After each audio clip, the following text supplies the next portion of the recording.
ये कहानी है भील शिरोमणि पुंजा की, जिन्हें राणा पुंजा के नाम से भी जाना जाता है, जो जात पात के दायरों से ऊपर उठकर अपनी मातृभूमि की सेवा का संदेश देती है। राणा पुंजा का जन्म 16वीं शताब्दी के दौरान राजस्थान के मेरपुर में एक आदिवासी समुदाय में हुआ था। 15 वर्ष की आयु में पिता दुदा होलंकी की मृत्यु हो जाने से राणा को मेरपुर का मुखिया बनाया गया।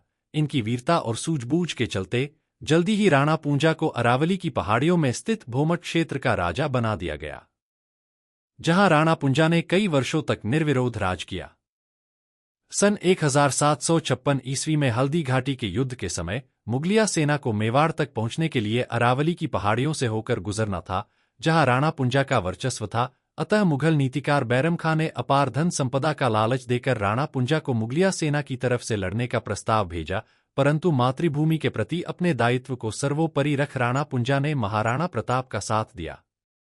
राणा पुंजा की सेना छापामार युद्ध प्रणाली में काफी निपुण थी, जिसने हल्दी घाटी के भयंकर युद्ध में एक निर्णायक भूमिका अदा की।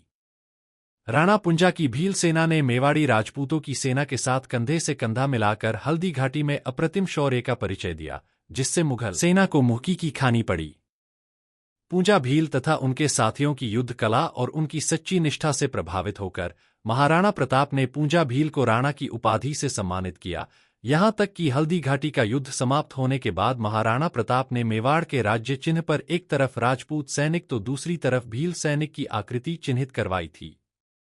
यह प्रतीक है कि मेवाड़ के स्वतंत्र और स्वाधीनता संग्राम में भील समुदाय का अतुलनीय योगदान रहा है। तो दोस्तों, ये थी राणा पुंजा की कहानी, जो किसी जाति या समुदाय विशेष की सीमाओं तक सीमित न होकर राष्ट्र सर्वोपरि का संदेश देती है। ऐसे ही अन्य रोचक तथ्यों की जानकारी के लिए जुड़े रहे अनागम के साथ।